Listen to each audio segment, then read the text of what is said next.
Welcome to Troubadour Reacts. My name is Kirk Barbera, and I am musically challenged, at least according to my high school band instructor. Today we're going to be reacting to Ren's The Money Game. And I saw that this was, I think there's 3 of these, and someone recommended that I, actually in my last video I did of Ren, which was of the tales of Jenny and Screech, someone commented, react to The Money Game Part 3. So in a quick investigation, I saw that, it's Part 3. So I was like, all right, there's 1 and 2. So I don't know how to react to these appropriately, because this is my first time.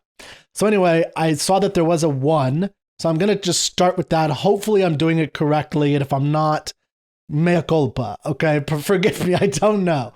I'm doing my best to do this. And I'm excited to explore more of the Reniverse. And I just want to say, one thing I love about the word Reniverse is one thing that I love about art and poetry is that it is a kind of traveling. It is a traveling from one place to another that can often change your soul, educate your mind, clarify your thoughts, and give you a space to contemplate some of the deepest, most important views, philosophies, ideas, religions that you have. That's what I love about art in general, is it is a traveling. It's a traveling you do in your mind. I often think about it, if you picture like a person just reading a book and they're not doing anything. It's just, if you've ever watched somebody reading a book, and there's some famous paintings and sculptures of this, of like young girl reading, or a young woman reading. And there's a really weird, it's weird when you think about it, because they're just sitting there. Physically, they're doing nothing, but mentally they're going somewhere. And that's what's so fascinating about it, and why I love reading, among other things. That's what I really love about that word Reniverse, and all of you renegades have been so welcoming. It's hard not to continue doing more of these videos, even though I am going to do other reactions to like Bob Dylan and other people, and recommend other people besides Ren. I'd love to continue the exploration. The point of this channel, Troubadour Reacts, is for me, and hopefully you, but for me to experience an art form that I'm less familiar with. So I come from a great books background, where I studied the great books of particularly literature, but philosophy and history, from Homer all the way to Melville, a little bit beyond. So I've gotten into the 20th century a little bit, but not as much as the classics. If you wanted to engage with me elsewhere, I have a channel where I do educational videos on literature, drama, poetry. It's called @Troubadour Channel. I have a website called troubadour.studio, where I do courses. I have a book club that's a paid book club, but we go through the great books of the Western world from Homer to Melville. And then I also have an art social group where you can share art that inspires you. And there's other groups that are behind a paywall at the moment. And I have a translation that I put together of the Iliad. This is for first-time readers of the Iliad, or second-time readers, but this is really designed to help you get more out of the Iliad. These old books, particularly ancient, have a lot of barriers to understanding them. And there's a lot of great translations out there, but most of them, I think, don't really help the newcomer get there. That's a book that I designed that anybody who reads and speaks English, probably above a 12-year-old level, it can do that. And there's guidelines along the way to help you get an understanding. Plus on Troubadour Channel, my other YouTube channel, I'm doing a book by book or chapter by chapter discussion to help guide you along the way. The last thing I wanted to do is a quick comment of the day from you guys. I'm getting hundreds and hundreds of comments and just, every day now. And that's wonderful. I'm doing my best to read through them and, answer as many as I can. But here's one that I just came across, I liked. And again, there's a lot of beautiful comments out there. But he said, this is from Patrick Matson. Great reaction to both this. That's the Tales of Jenny and Screech video. Great reaction to both this and Hi Ren. The literary analysis is fascinating and welcome. I think you should do a 2-hour video of your thoughts. I know I'd watch. Well, then you can go to my Troubadour channel, where I do have a lot of of analysis. And maybe I'll do some kind of live here on this channel if you guys are genuinely interested, and we could set something up where we chat about philosophy, literature, art, poetry, the things that I've studied, if you're interested. All right, so let's get into this, why you're all here.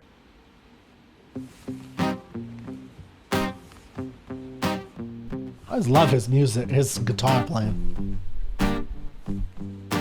It's a strange time we're living in. War can put fear in. Hierarchy parties, they make us feel inferior. Greed runs through parliament interiors. Devils walk among us, they fit the criteria. Eerie theory, stripe, weary, minded men when we're clearly living in dictatorships. Nearly blinded by illusions to choose who's fooling who. A pull chain to your shoes on pain. It's a crying shame. The pursuit of our own wealth lights a flame that makes greed a game that lets this whole war burn. As the world turns, the whole world burns. Ooh. But money was invented for trade, but now those bits of paper twist hearts, make slaves, turns a saint into a sinner, a child into a killer. His finger on the trigger of a money game. Oh, rain, rain, rain, rain. Ooh. A storm it comes our way, and those who rise through distorted lies, poison in the veins, but we die upon the blame. It's easier to blame, but point the mirror at ourselves. We're all part of this old money game. Stop.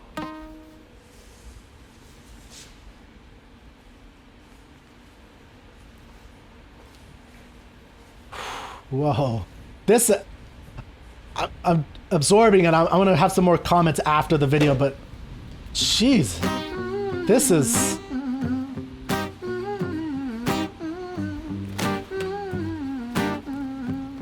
This is intense.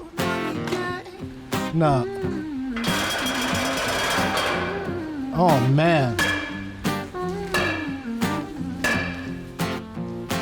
Dear Mr. President, it's evident that everyone's a resident of fear when they support these ideas to keep us separate, when they make us believe that everybody is coming to terrorize you in the streets. They say proudly through gritted teeth, that's my right to hate, that's freedom of speech. God, this is intense. Don't do... But when did freedom become a reason to hate, a way to justify a racist slur or insult we make? There's an I love that line. I want to go back to it, but about the freedom of speech and as an excuse to reason to hate. I'm going to talk about this more afterwards because I've actually worked in a lot of think tanks in America that defended free speech as a big part of it, which I think is important.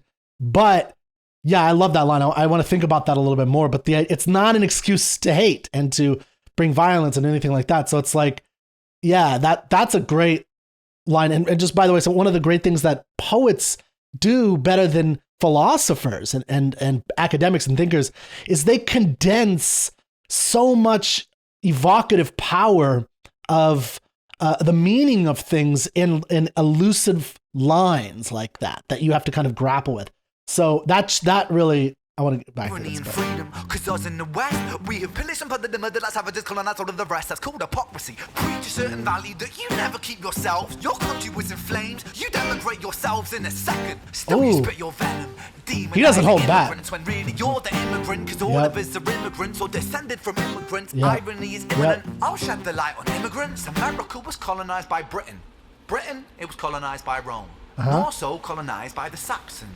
They were German, by the way. You know how people throw shade upon the Germans because of history's pain, and yet we make the same mistakes all again. Demonize a whole people, Jewish or Muslim, the same and the same. Old situations play on repeat. The same old TV shows repeat. Yeah, we worship the bleak.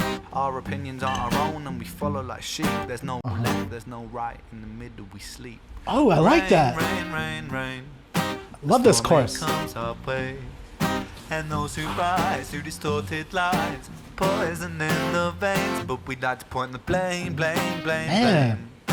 It's easier to blame, but point the mirror at ourselves. We're all part of this old money game.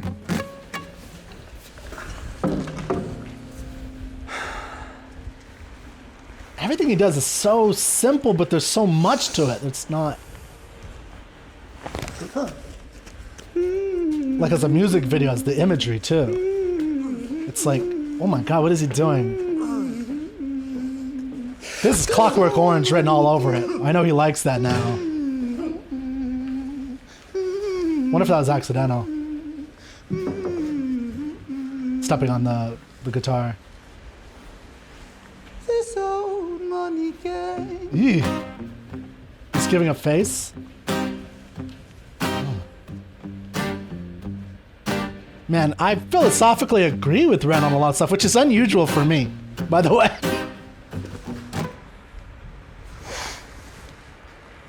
Jeez, what is happening?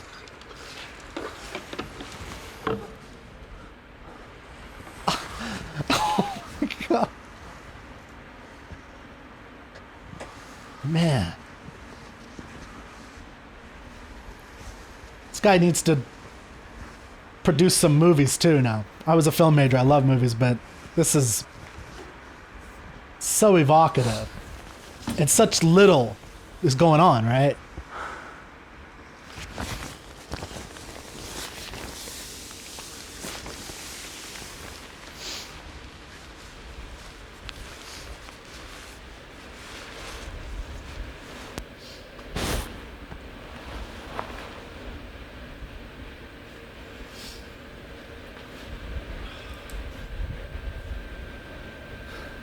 Now the outside sounds are deafening almost. This silence is deafening. Shut up. Don't. This image, which was like a popular, don't do it. Which was like a popular image from the 60s. Oh, thank goodness. Oh my God. Oh my God, that was terrifying. I thought he was going to show that. Oh, but this is my first thought of that in my reaction, because there are images of, people doing that, right? Of actually doing that as a form of protest. And that is just, I'm speechless in a sense, me speechless. But man, that is so powerful, that image. And as an artist, as a visual artist too, so I want to get into his words. I want to talk about that. So hopefully you'll stick around and we'll go into a discussion of his words. But as a visual, what I like about him that he's bringing from the poetry is he doesn't show everything. He just implies a lot of things, which puts it, again, this is what the great poets do, is they put the visual kind of in the realm of your own imagination, which is more powerful.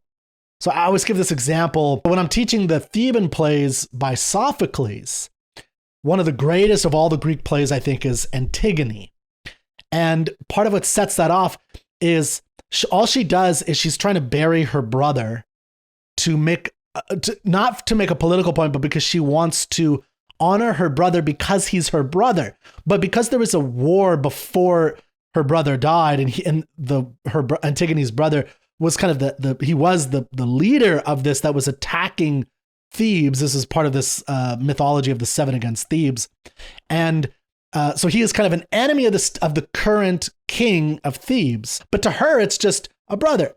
Anyway, long story short, what she does is, not to make a political point, but she just wants to say, I am going to honor my brother. And symbolically, she just kind of sprays a little dust on him, which is against the creed, the law, by King Creon. And that sets off this whole dramatic situation between her lover, who happens to be the son of King Creon, and so on and so forth. The point I'm trying to make with this is that rather than what I think Holly would do at that moment.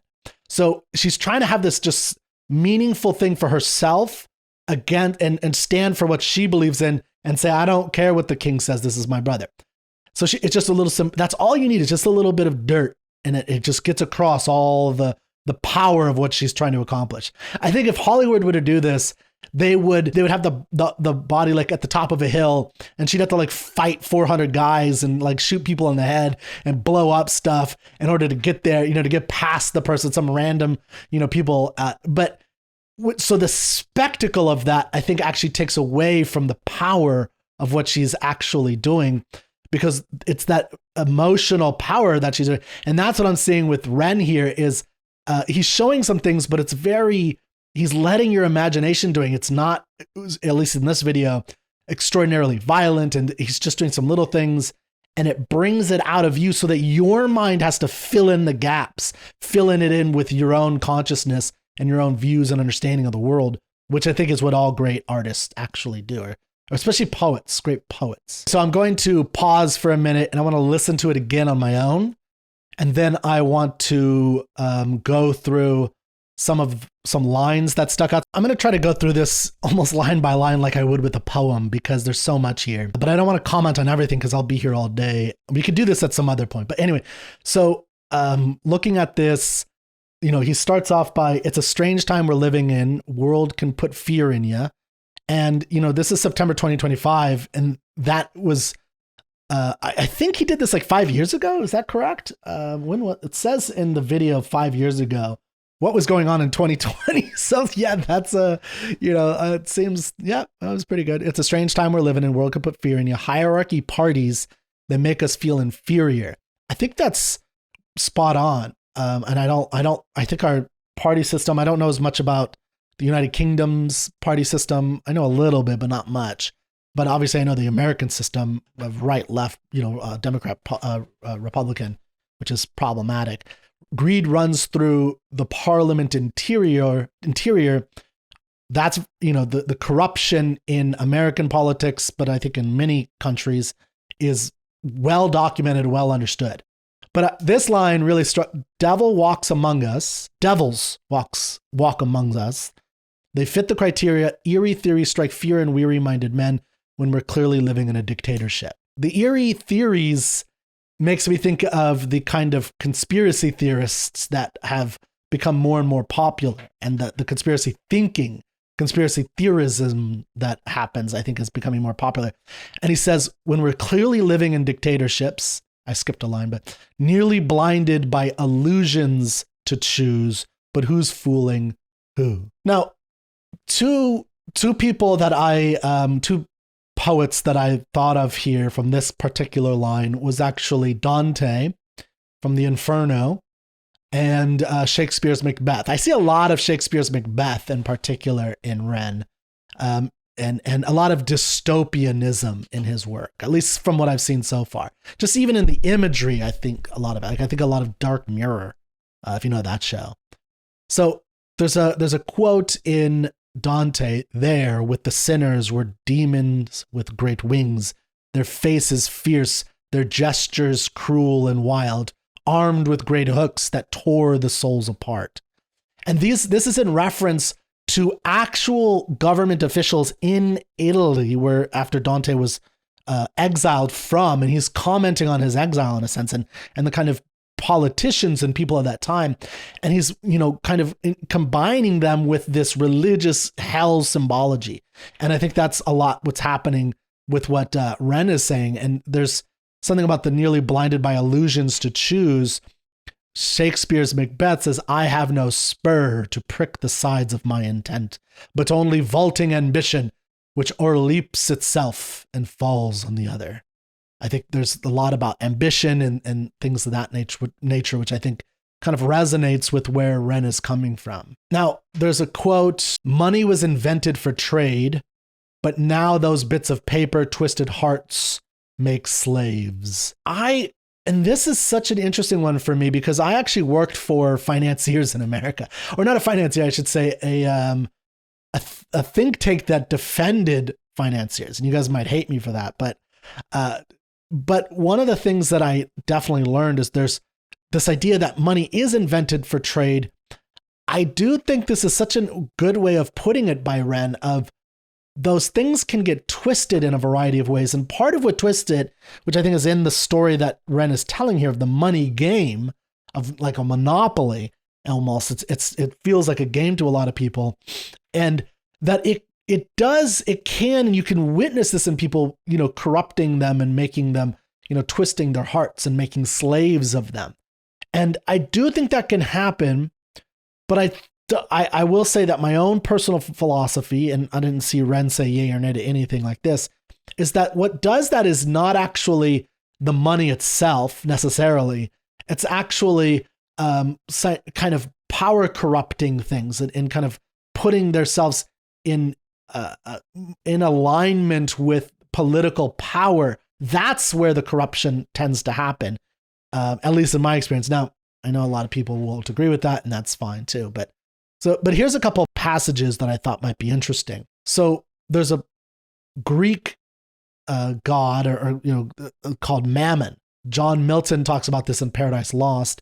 Mammon, the least erected spirit that fell from heaven, for even in heaven his looks and thoughts were always downward bent, admiring more the riches of heaven's pavement, trodden in gold. And there's been a long tradition of the chastisement of moneylenders. Jesus kicked out all the moneylenders, for instance. You get Shakespeare, or Pound of Flesh is the Merchant of Venice, wants to get his money back with a pound of flesh. And there is that symbolism that's been occurring in that, which I think has affected all of us. And there's definitely truth, because you cannot resist the observation and reality that you meet a lot of people who are just not doing good things with their money, and they seem to be really pushing corruption. And this is definitely a big part of the producer, like the money men and the artist. There's always that kind of conflict, which I think is interesting to talk about. In Shakespeare, in Timon in Athens, gold, yellow, glittering, precious gold, thus much of this will make black white, foul fair, wrong right, base noble. So the kind of inversion that is possible within because of money. I really like the chorus that he created that shaped the meaning of everything and gave you the emotional meaning. So he made it in a very weather sense, like in storms and weather, and how the weather can reflect the inner emotions. That's a English romantic, and really the romantics broadly of the 18th, 19th century. That's something they really brought in, is that connection between the outside external world reflecting the storminess of our internal world. But he says, oh, rain, rain, rain, rain, a storm, it comes our way. But point that mirror at ourselves, right? So there's King Lear, blow winds and crack your cheeks, rage, blow. You cataracts and hurricanes spout. Cataracts is like a waterfall. Till you have drenched our steeples, drowned the cocks. And then a book I love, Oscar Wilde's The Picture of Dorian Gray. He says, the books that the world calls immoral are books that show the world its own shame. And I think that reflection of the outer and the inner world is all over Ren in general, I think, but especially here. Okay, here's my favorite, but one of my favorites, maybe there's another favorite here, but line from this whole poem song, because it's not necessarily the greatest of the most evocative of all of them, but it just captures something that was personal to me that I really liked, was something like, it's my right to hate, that's freedom of speech. But when did freedom become a reason to hate? So there's something, I think I could talk a lot about this in some longer video if we wanted to do this one day, about Ren's philosophy. There's something really interesting here, because one, he is very brave for saying that, because a lot of people do not agree that it's your right to hate, actually. They don't agree with that. I actually do. It's a very tricky thing, but I'm a big advocate of the freedom of consciousness. And I believe that the only way to get someone who like, let's say hates a people, who's racist, who has bad philosophy about someone without even knowing them, the only way to get them from that space to a space where they are seeing the humanity, making connections about how wonderful and the great, the greatness of other people that they don't know. The only way to get there is in their own consciousness, through persuasion, and from them meeting and interacting with these people on their own. In other words, you cannot impose goodwill on people and the feeling of goodwill. That is something you have to come to on your own. You have to. And in fact, if you impose this, what it does is it has the opposite effect. And we can see this happening, at least I can see this happening in America, where I believe that there are certain people that are, I'll just say they're a little bit more left-leaning, and they've been kind of trying to impose this anti-hate thing.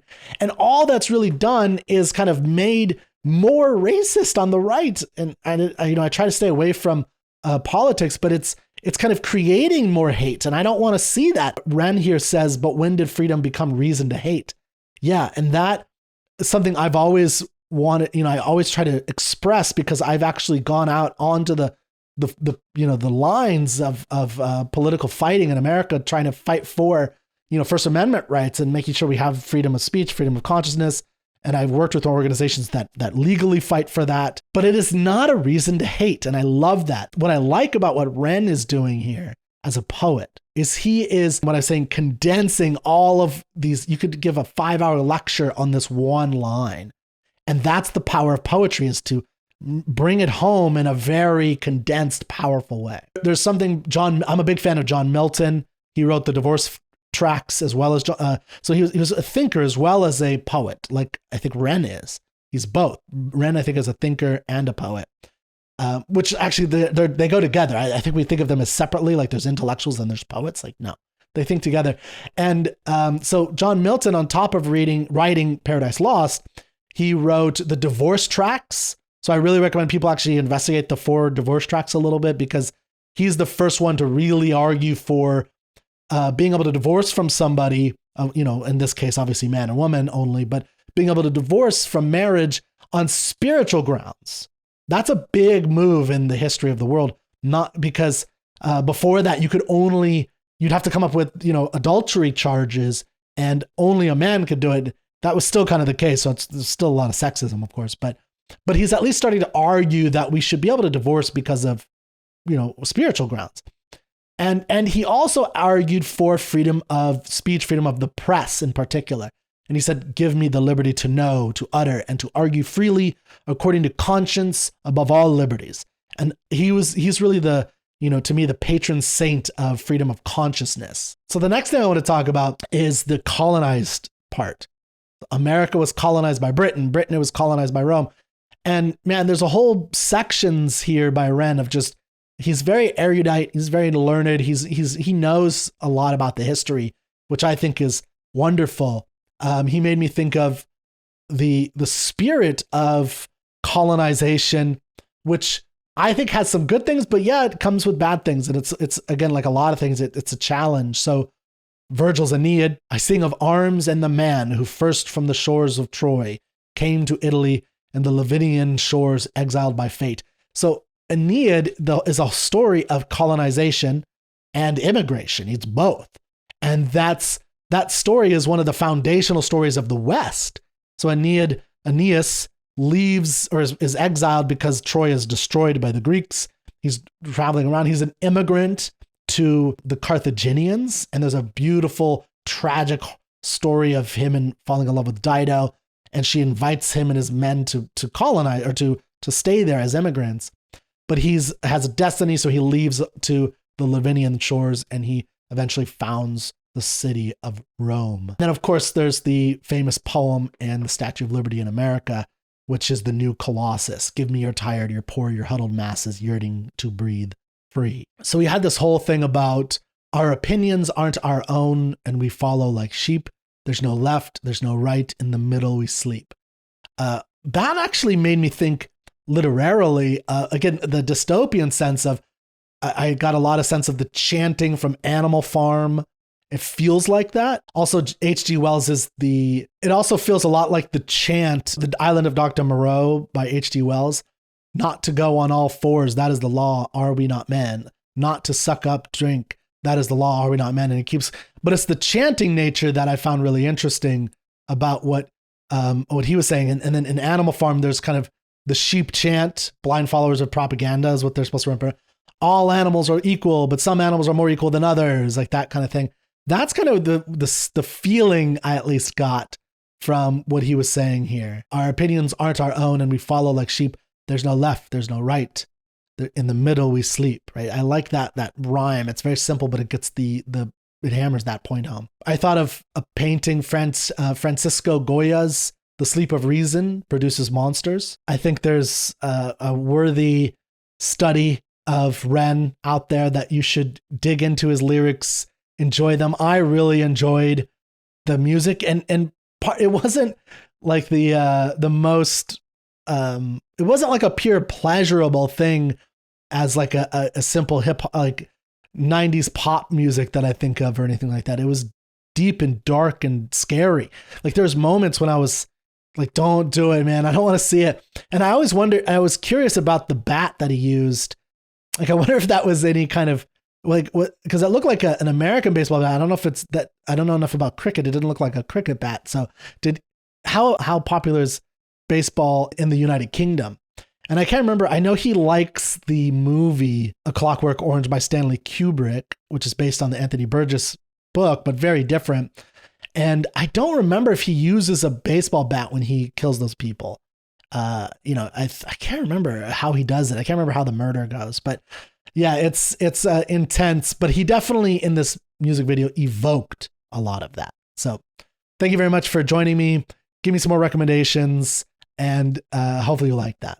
See you next time.